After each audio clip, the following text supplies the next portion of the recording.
All right, it is time for pre-market prep at the close.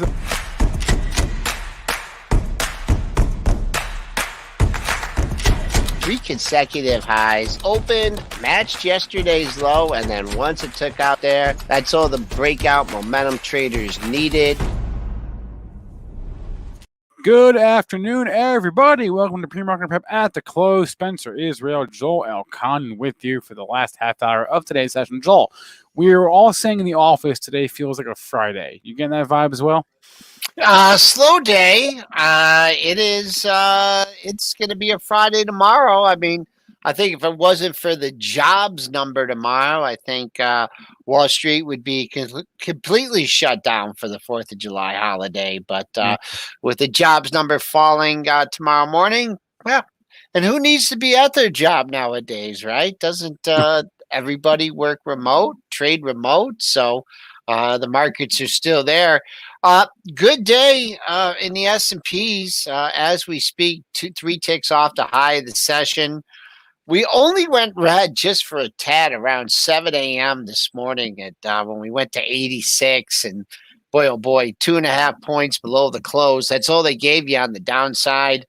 Stalled at 4,200 for a couple hours, a little psychological level, no level there. And then you cleared that just after 1 o'clock and just drifting higher into the close. Pretty tame range so far. I got another 6-7 points of upside if this momentum can continue into the upside, and that jobs number tomorrow. You have crude, big old move up to 76.22. And it gave some back, but it's still in the green by $1.27, 74.74. That'll be improving on its high close of the move by about 70 cents. Gold, well, it's up. It's up 420. It's 1775.80. Not nearly getting ready to break to 1800 yet. Silver's down 6.4 cents, 26.13. Bad day for Bitcoin, down $1,805 at 32,930. And Ethereum is going the same way today, down 154.50 at 2103.75. All right, Joel, let's start with Micron. We talked about this morning. The numbers were good. And it was down a little bit. It was down a little bit in the pre-market this morning. Not a lot, but it was down a couple bucks in the pre-market session. But it opened at the high of the day. It did open at the high of the day. And before I do that, I just want to address Travis Mosen here. Let's do it. Molson, that's a good name. And just the different charts. I like to look at different time frames. These two here, I guess the 15 and the 60 are not. I mean, there is a time difference. I like the 15 because it picks up at the 4 a.m., right? Boom. That's when stocks open. You can see there is pressure on Micron. And then why I keep the 60 up here too. With the pre-market, I'm sorry, I changed that one with the pre-market action, is because that incorporates the after-hours action too. So that's why I have the two charts on the left. The top one here, the 15-minute, and then the bottom one here, 60-minute. And you don't know what a pain it is, guys, but every time I switch, like if I put a futures up here, I should probably be able to figure this out. Every time I switch to a futures, it gets rid of the day session. But there you got the after hours starting here. I guess the purple and the light blue represent the after hours, and then the blue is and both of them are the pre-market too. So you can see they kind of were pounding on. This is when the number came out. This is the pause. This is where it stopped at 8 o'clock. This was the 4 a.m. or excuse me. This is where it stopped at 9:30 p.m. And then here you can see, so just a little continuation there. And then over on the right, you got to have dailies, right? Look at daily perspectives, identify the trend. I like to look at consecutive up days and down days in a row, when stocks get on streaks. And then the bottom, the monthly, just to keep a perspective on things when stocks, are moving out. All-time highs are important. Breakouts are important. Monthly support levels are important. Just an illustration here. I don't know. I've been asked a lot about Delta lately. This came down. We had talked about, well, not only was it like daily support here and here going back to 2 months, but you had monthly support there. So there you go. Travis, I hope that's a good explanation for you. I think that was a great explanation. So now back to Micron. Yes. They hit it. They kept on hitting it. And I'm going to kick myself in the butt because when I wrote my article, it's the pre-market prep stock of the day. Because that guy, he kind of got that BMO guy. He kind of got fleeced by the market, right? Yeah. They have a good report. They beat for EPS. Yeah. They beat for sales. They raise guidance, and someone's worried about the chip shortage all of a sudden being over and prices, going down. Yeah. So they tagged the thing, and I looked at it from two perspectives here. One, if you didn't own it and you wanted to buy it on a pullback, there you go. I mean, half of the move was 80.55, and it filled this gap here. And I saw it match yesterday's low, and I said, hey, I'm going to see how it reacts here. And I went upstairs and get a drink of water, and it came back, and I kind of feel like I missed it, but I haven't. So there's a tradable bottom here. Maybe we'll come down and test it again tomorrow, and maybe they'll react a little bit to the earnings. But that's the pre-market prep stock of the day. That's Micron, and I'm not sure if that's been published yet, but you guys can check that out later on Benzinga.com. Okay. You want to talk? Let me see here. Let's go to the chat. Honestly, guys, really is every day I usually will compile a list throughout the day of things I want to talk about. And there's nothing moving at this time, right? And I usually got about a half dozen things on my list, and then we'll go to the chat. There's really nothing on my list today. Micron, maybe, which we just did. You can look at like DD or Donut IPO'd below its opened below its pricing, didn't it? I think what's the symbol? DNUT. DNUT. Okay. Now let's take a look. It did. And they bought it up. Time to make the donuts. $17 turned out to be a pretty good buy there. Below it. Time to make it. Wait, what's that from again? It is from an old Dunkin' Donuts commercial. Okay, right. Yeah, very old. Robert says, thanks for the analysis, guys. Great. Got some shares of Micron and Delta today. All right, Robert, go get them. Opened it to dead low. Interesting. So if you just blindside buy there, you didn't take much heat on that one. 20.58 now trading above that. That's a nice move for donuts there out of the gate. It is. And you really didn't eat those donuts, did you, Spencer? What do you mean? I did eat some donuts. Yeah, but you said you showed a picture of a whole dozen. Yeah, I had one. Well, you said you were gonna eat all of them. Well, I mean, where'd you get them from? I mean, Joel. Here, let me get your charts off the screen there. Where'd you get them from? I'm just saying the box is empty. All right. Oh, well, I know how that office eats. So what's this one? Are they? Oh, okay. I didn't realize there was two boxes. I gotta finish these up next. That's not Krispy Kreme, though, is it? No, we screwed up. We screwed up royally today. If there's ever a day to have Krispy Kreme donuts in the office, it is today. It's the only day to have it in the office, and we screwed up in that front. So no, they're not. To answer your question. Okay. All right. So let's move on. And someone mentioned Comcast. Oh, okay. And right back where we started from. We haven't heard anything on the merger front, right? That was about a week ago. Boy, Comcast has one of the hardest symbols, CMCSA. Right back. right back where we started from. I guess who knows what they're going to do with Roku, but they gave you the quick buy the dip at 55, back at 58. That's been the top of the trading range. Let's keep an eye on that 58. Hit it today, and you're still hanging up there. How's AT&T doing? Sleepy, back over 29. We'll see. Got a big old gap to fill from that news a while ago. Sleepy, but doing okay.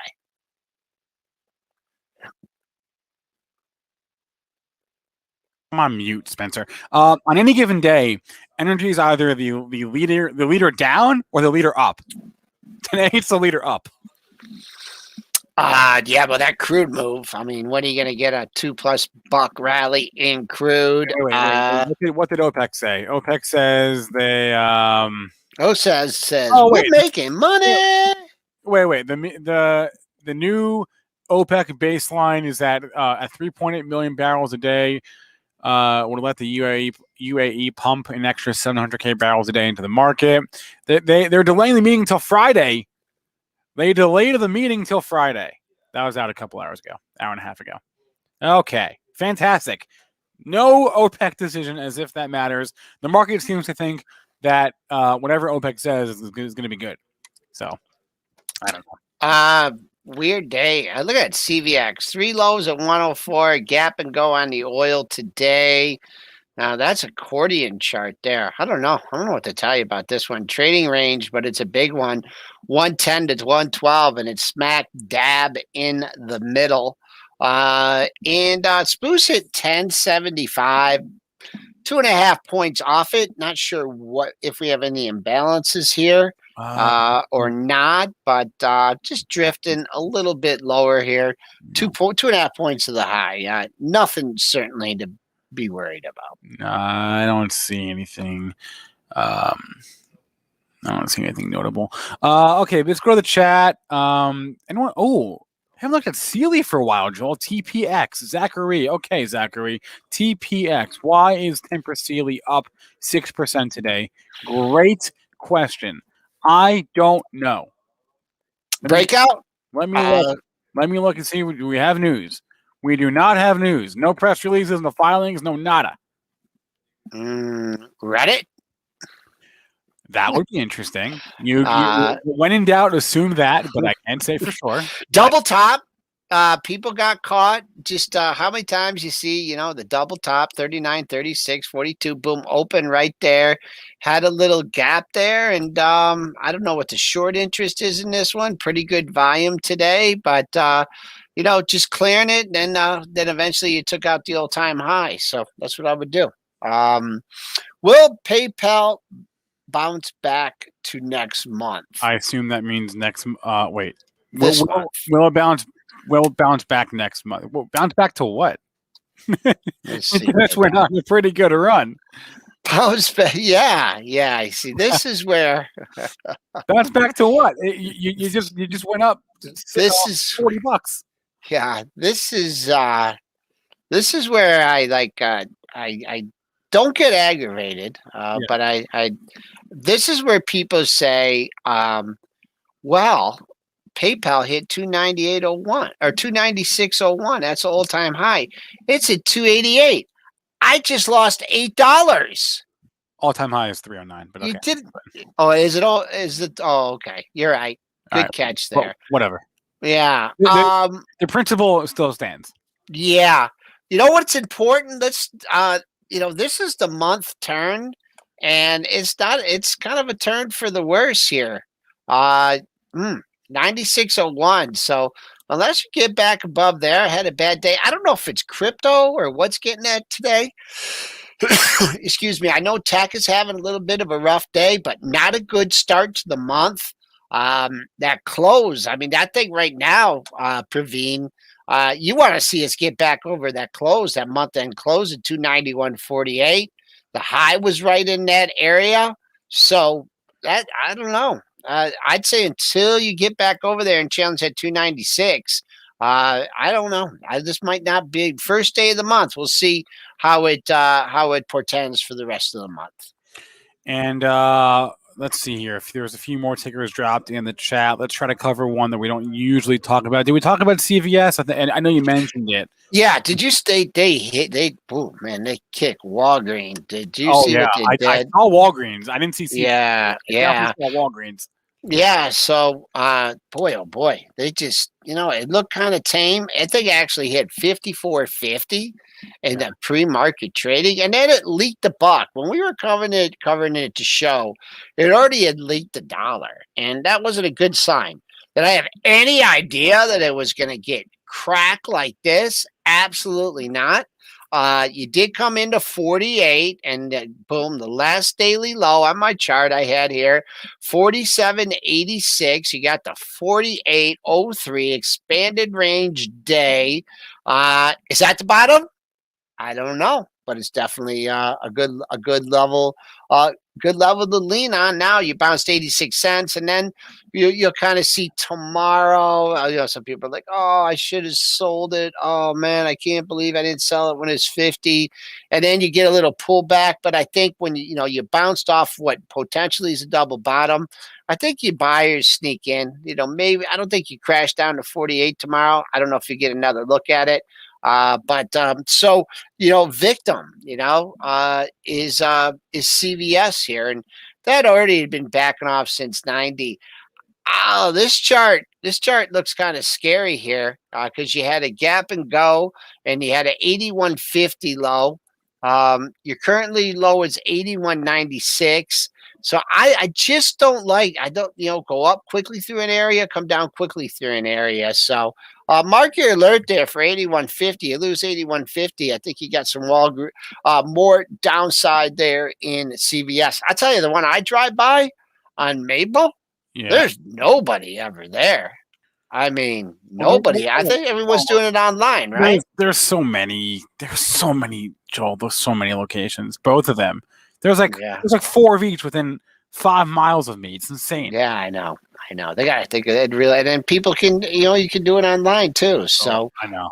It's so many, but whenever I'm in one, it's never crowded. Okay, Don Cronny wants to know about SoFi. We get asked about SoFi so often. I'm long and strong from like 20-ish. I think 20 somewhere on like the $20 handle. Don't know exactly where, but maybe it's $21. Who even knows anymore? I'm long from 20/21. But Don wants to know if a good entry point is upon us in SoFi. well, a good entry point is better if you have a good exit point. That's a great point. Any point is a good entry point if you have an exit. That's exactly right. Yeah. So you got a big pop off this 1795 low. Is that what it was? That low, 1765 was your low a few days ago. This low, 1828. This low, yeah. I mean, I'm not super in love with it here. Just is coming up and down, up and down.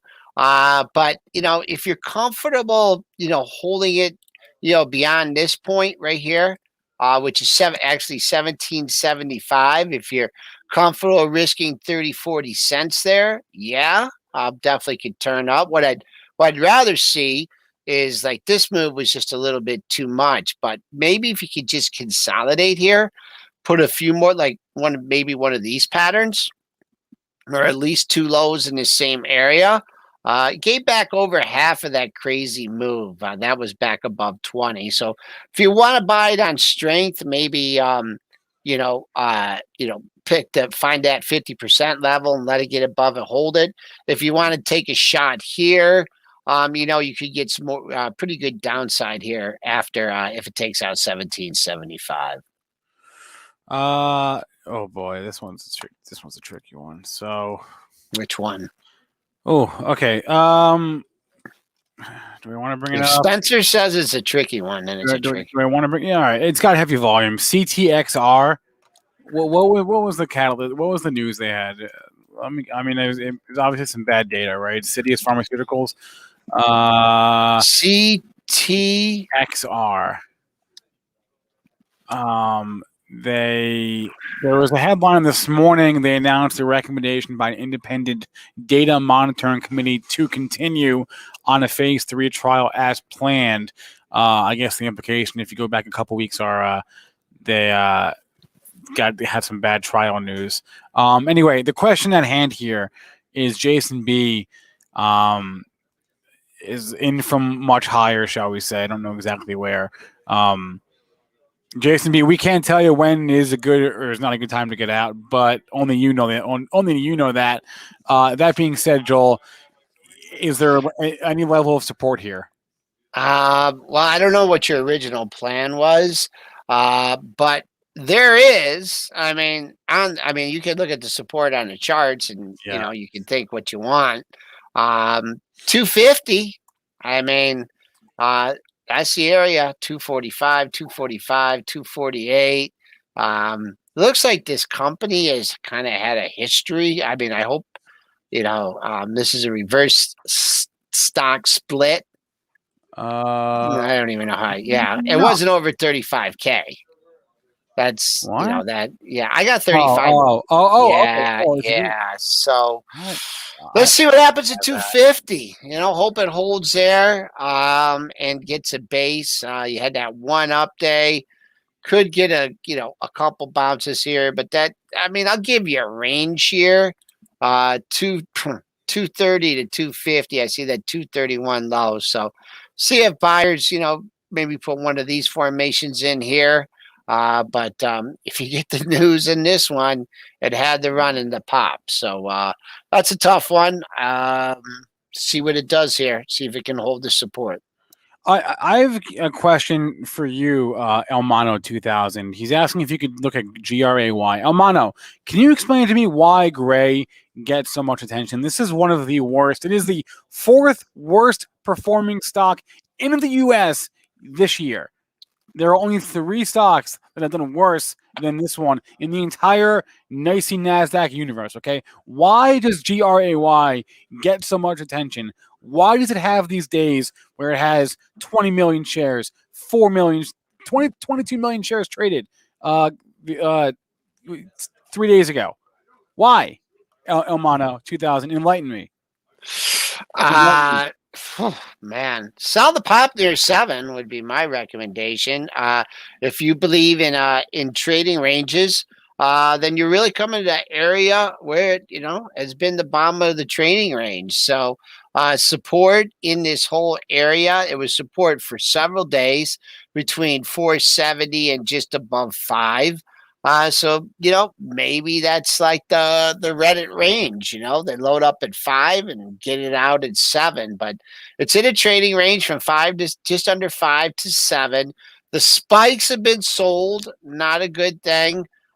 Just starting to nestle in here at the bottom of the trading range. Gray Bug Vision. Yeah, is the stock there. Yeah. Hey Joel, this isn't a chart, but did you get a chance to look at the Robinhood S1 today? It made some waves. This company, it was just printing money last year, just printing money. Their revenue from payment for order flow went from like a little over 100 million to over $600 million last year. This company was just raking it in. So, and they had $500,000 in revenue, right? Something like that, yeah. So they're going to IPO at an expected 40 billion. See, this is the bull case for SoFi, right? If Robinhood's going to IPO at a $40 billion valuation, and SoFi is currently trading at a what? What's it at $1.5 billion, and SoFi is more profitable, I believe. Maybe. I don't know SoFi's balance sheets off the top of my head. I can look right now. But anyway, my point is there is no way you cannot tell me that Robinhood is 40 times more valuable than SoFi. Sorry, they're just not. Okay. So there's your bull case for SoFi right there. Robinhood, when is the IPO? I don't think we have an expected date yet. The filing only came out today, so we're looking at the next couple of weeks potentially. For that, that'll be a fun day, Joel. That will be the Yeah. fun day. Yeah. And I guess they're giving 25-30% of the allocation to Yes, they are. the customers on there. So Yeah, boy, oh but boy. I mean, Robinhood traders don't want Robinhood. They want like deep out the money calls on somebody. yeah, boy, oh boy. I mean, the question is can they replicate, 2020? I know it'll be tough. It'll be tough. I mean, they got more customers now. But boy, oh boy, oh boy. I mean, that I won't be touching that one, but it should be interesting to see. Samuel is right. Robinhood single-handedly got rid of the trading commission. Probably made trading easier than anyone has ever done ever in history, which they should be commended for always. Yes, I but agree. And single-handedly caused major consolidation in that space. Schwab bought Ameritrade. Yeah. Morgan Stanley bought E-Trade. Right. So that was all Robinhood's doing right there. Yeah, it's so funny though because to show my age, I mean, back when I traded and was a market maker for oldie, accounts I think over 100 grand were commission free back then, and that was back in the night. And man, those guys were sharp. Man, those guys had the Bloomberg, and man, they would pick you off. So it's not a new concept, but for smaller accounts, it certainly is. S&P's gaining some momentum here into the close. That little dip, they shrugged it off. Buying coming in, 2 points off the high, 20 handles. Not only are we just making new all-time highs, we're making them by a wide margin, so that bodes well. For the market, looks like we're going to go off the board here right at 43.09. Oh, was it 500K Big D? Oh, Bill Big D. Okay, it was 500K for the commission-free accounts. Bill Big D was probably one of those guys out there picking me off. But anything else you want to look at here into the close? Yeah, just for those wondering, we never got those Tesla deliveries. I'm expecting them tomorrow. So we never got the Tesla number. But we should see it. Neo gave back all sorts, whatever gains I had this morning, gave it back. Xpeng, same thing. The whole space, they all traded together, so the whole space is down today. So there's that. Yeah, I mean, look at the run that they've had. And I know. I'm not poo-pooing it. I'm just new high and then the reversal, and space is considered deteriorating too. So just a little bit of space. How is down 6% today? This thing. Yeah. Wow. Yep. New high into the close, folks. What day was that space downgrade? Was that yesterday or was that 2 days ago? Yeah. Yesterday. I think it was 2 days. Yeah, yesterday. Yep. And shrugged it off today. Okay. Going out. We just hit 12 real quickly. Going off the board right here at about 43.10. Another good day in the market. We'll see what the jobs number has in store for us tomorrow. We will. Joel, have a good rest of your day. We'll see you tomorrow. All right, everyone. Cannabis Insider, or the Cannabis Hour, the Cannabis Hour is up right now on this very stream. Stay tuned for that. After Hours with Ryan Rose Biani is on after that, and then Chance Trades is wrapping up the day. All right. Drop us a like, smash the like button, tap the like button. I don't care what you do. Just go ahead and hit it. I'd appreciate that. And please remember that all the information from our show is meant to be used as informational purposes, not for investing or trading advice. Everyone have a good rest of your day. Hope you made some money. I will see you tomorrow morning. Cannabis Hour up right now.